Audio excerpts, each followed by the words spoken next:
这是嘞，各位观众朋友，大家好，欢迎您收看藏人行政中央电视台本周西藏华语新闻节目，我是主持人卓玛。本期的主要新闻有：达赖喇嘛尊者会见捷克国会代表团；达赖喇嘛尊者与藏人行政中央呼吁通过对话来恢复乌克兰的和平；藏人媒体报道，西藏知名青年歌手采旺诺布在拉萨自焚。世界各地的藏人纪念西藏自由抗暴63周年，藏人行政中央举办祈愿法会，纪念1989年拉萨抗议事件。司政颁发次人致函悼念远藏人士理查德·布鲁姆的逝世。瑞士议会支持西藏小组召开会议，讨论西藏行动计划。驻北美代表郎杰曲珠会见美国众议员普勒米拉·加亚帕尔。联合国人权事务高级专员宣布访问中国。瑞士藏人在联合国人权理事会第49届常会开幕日抗议中共侵犯人权。世界各地的藏人庆祝藏历水虎新年。下面请看详细内容。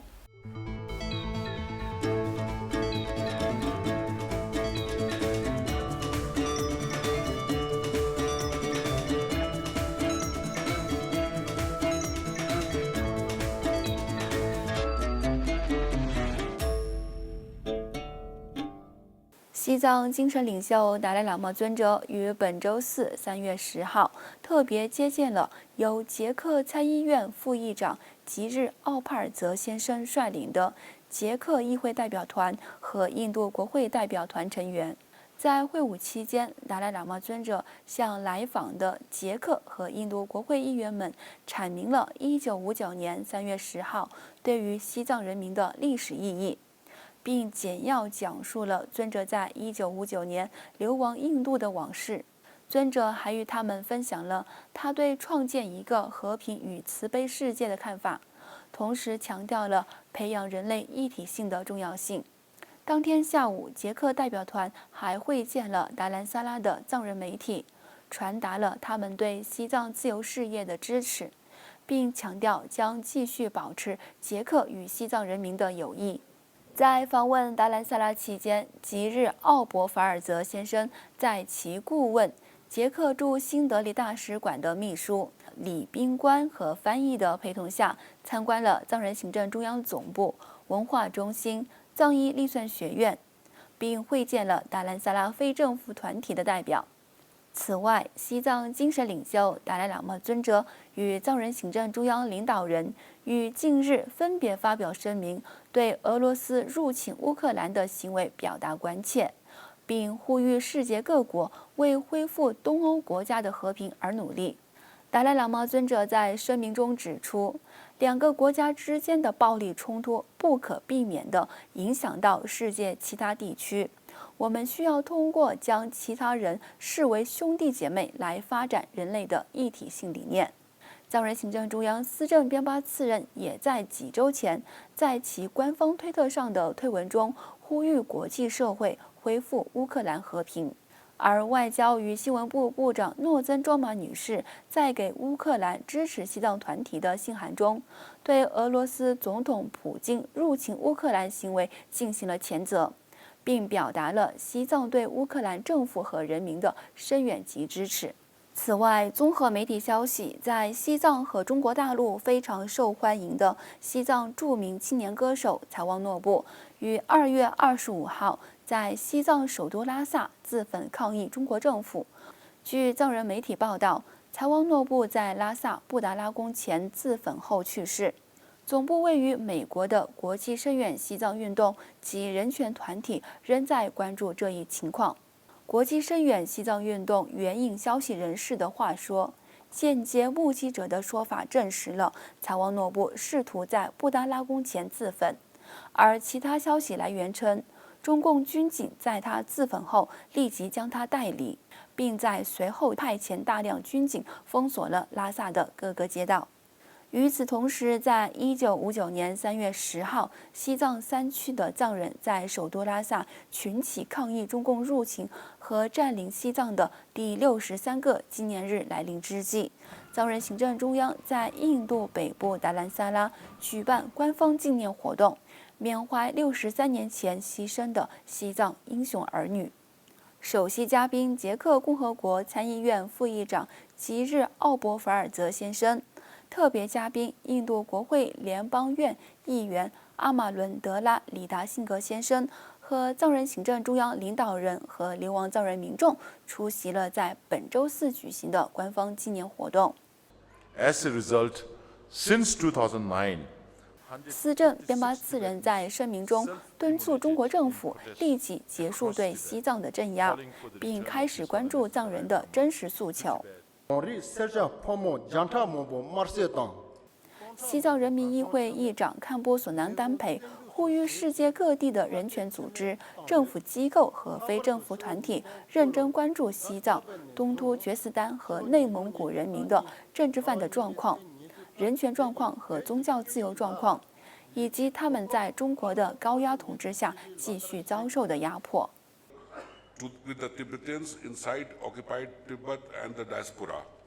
特别嘉宾阿马伦德拉达里辛格保证，印度将支持西藏人民信仰宗教和保护文化的权利，并描述达赖喇嘛尊者为本世纪最伟大的道德力量。同时指出，没有谁比达赖喇嘛尊者更值得获颁印度国宝勋章。The fight for free Tibet is in fact fight for freedom of people's spirit and soul. 首席嘉宾吉日·奥波法尔泽强调，西藏的自由运动是为人民的精神和灵魂的自由而斗争的运动，而这是人类最重要的精神物质。另外，在联合国人权理事会目前正在日内瓦举行的第49届会议上，藏人行政中央驻日内瓦办事处联合国联络官甘丹措木女士在发言时回顾了1959年3月10号西藏人民在首都拉萨群起抗议中国的侵略和西藏人民的悲惨命运。甘丹措木女士通过网络视讯在会议上发言时，对联合国人权事务高级专员的宣布访问中国的声明表示欢迎，并呼吁高级专员应该尽快采取行动，保护中国控制地区人民的基本权利。在台湾，为了纪念3月10号西藏自由抗暴63周年，驻台湾办事处在台藏人福利协会和人权团体举办了各种主题的研讨会、单车骑行活动，以及介绍西藏自由抗暴日的历史和达赖喇嘛尊者的4大使命的活动，并举行大规模的和平抗议游行。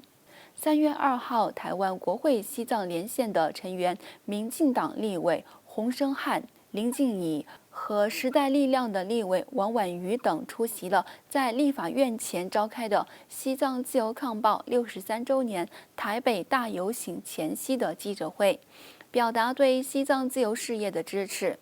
3月5号当天，由在台藏人福利协会、台湾西藏青年会和西藏台湾人权连线等团体带领和平游行队伍，从台北市中心展开3月10号西藏自由抗暴63周年大游行。台湾国会和台北市的议员、维吾尔人、香港人、乌克兰人、台湾各非政府组织代表以及台湾民众等参加。此外，西藏台湾人权连线联合台湾人权团体也在昨天3月10号当天，在台北的中国银行前举行大规模的抗议活动，纪念1959年3月10号事件的同时，声援西藏境内遭受压迫的藏人。与此同时，瑞士国会支持西藏小组也在西藏自由抗暴63周年纪念日当天发表声明，并重申将继续支持西藏的非暴力自由运动。瑞士议员们在声明中强烈谴责了中国政府对具有数百年历史的藏传佛教转世制度的蛮横干涉，并呼吁中国政府尊重藏人的基本权利和宗教自由。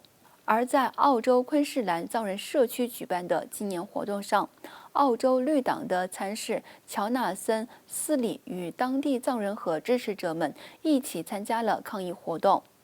美国、英国、法国、瑞士和其他欧美国家的藏人也在当天举办各种抗议活动，纪念西藏自由抗暴63周年。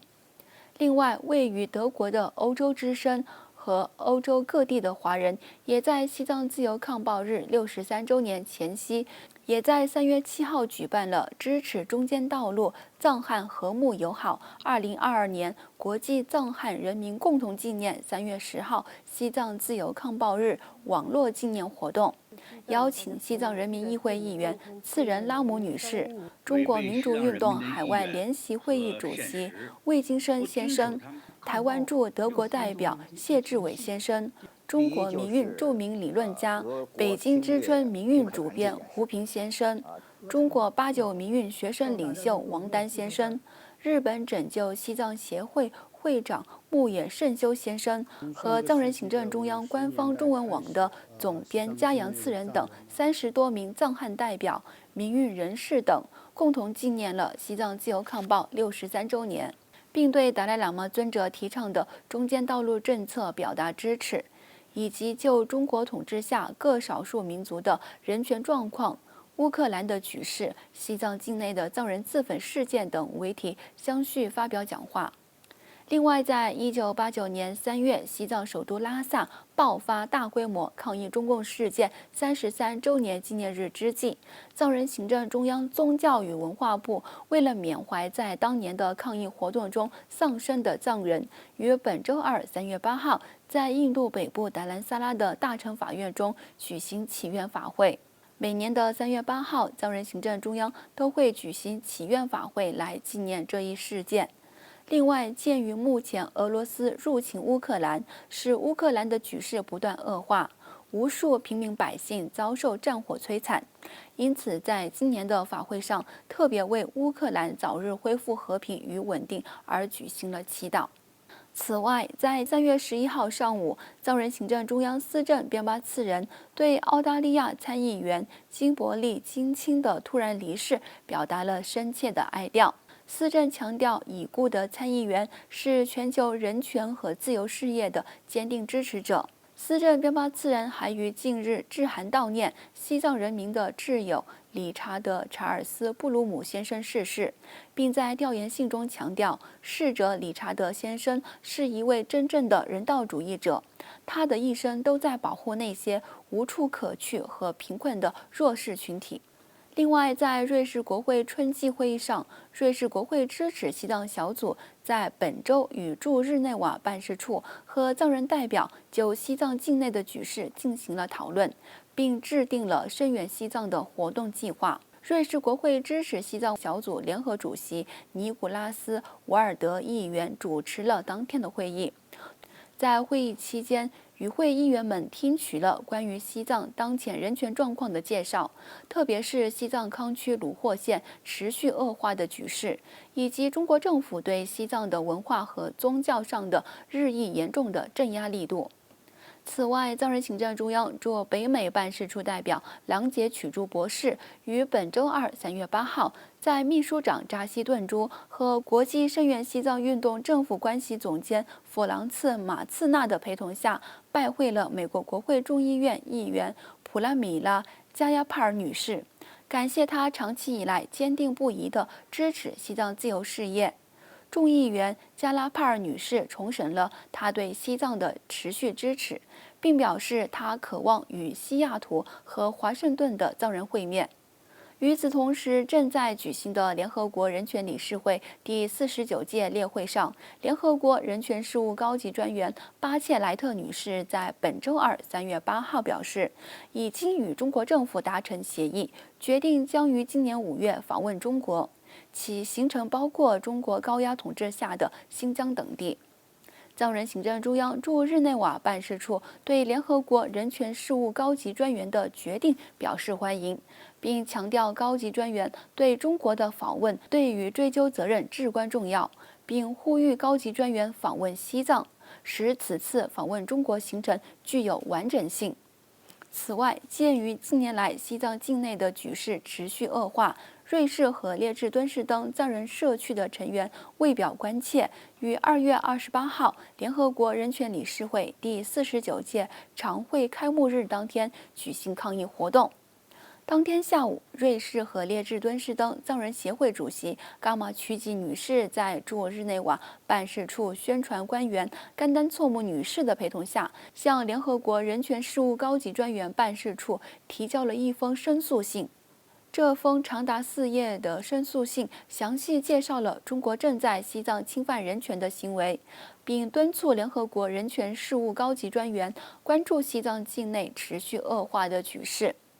在节目最后，一起来回顾世界各地藏人庆祝藏历水虎新年的几则消息。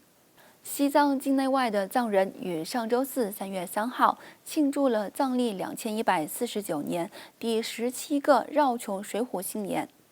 在藏人行政中央所在地印北达兰萨拉，藏人行政中央司政编巴次人、各部门部长、第17届西藏人民议会正副议长、议会议员和各部门公务员与琅茄寺的僧众参加了在大乘法院举行的祈福法会。西藏精神领袖达赖喇嘛尊者和藏人行政中央领导人也相续通过录制视频向西藏境内外的全体藏人和喜马拉雅地区的民众致以新年的祝福。在澳大利亚坎佩拉，代表伽马森格出席了由坎佩拉藏人社区组织的藏历新年庆祝活动。澳大利亚首都地区总检察长肖恩·拉滕伯里和澳洲多元文化事务部长的代表，